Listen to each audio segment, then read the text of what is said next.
We see the headlines about massive lawsuits and market monopolies, but we rarely see the actual mechanics of how they're being fought.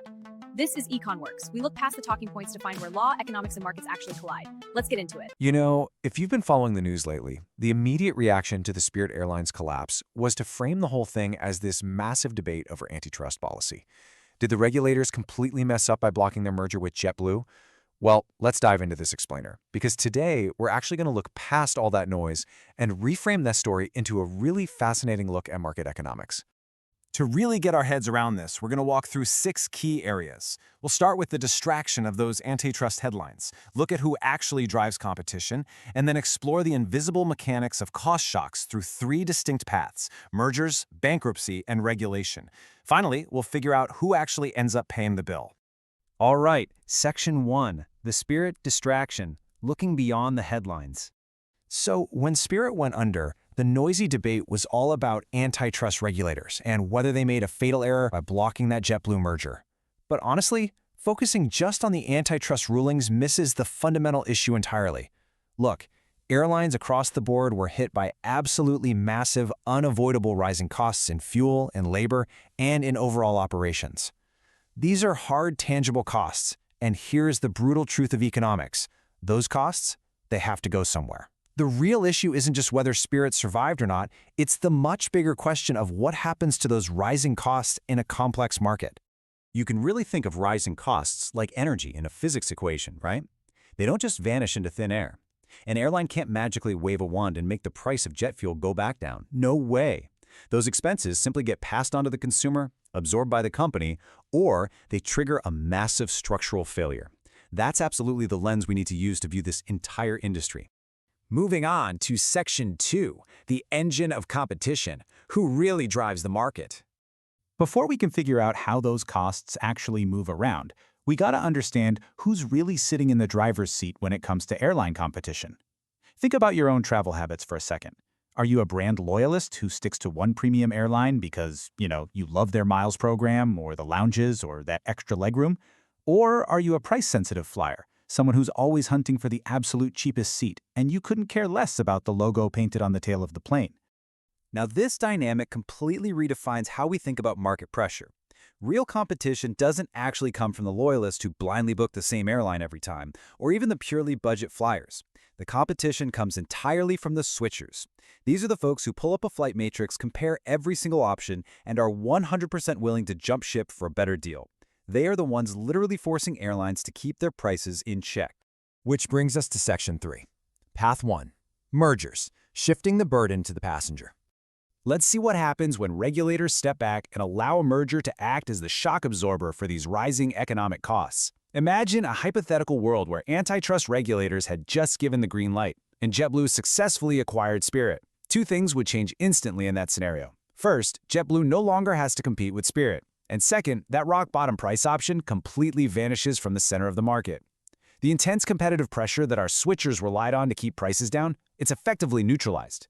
Without that low-price anchor holding the market down, it becomes so much easier for the newly combined mega airline to reduce the number of ultra-low-cost seats. The price constraint is just broken.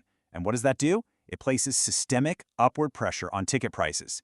The economic shock doesn't just go away. The merger simply shifts the heavy burden of those high fuel and labor costs directly onto you, the passenger. Okay, Section 4, Path 2, bankruptcy, disruption, and reallocation.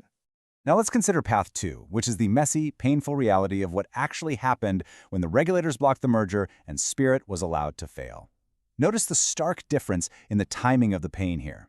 A merger spreads the financial pain out gradually. Consumers slowly pay higher prices over the course of several years, but bankruptcy, it causes an immediate, violent spike in disruption. We're talking about thousands of canceled flights, stranded passengers sleeping in airports, massive spikes in last-minute fares, and entirely ruined vacation plans. It hurts, and it hurts right now. But there actually is a second half to the bankruptcy story. While it is incredibly painful in the short term, bankruptcy also triggers a really vital market function: reallocation. Think about it. The planes don't just vanish into thin air. The airport gates don't disappear.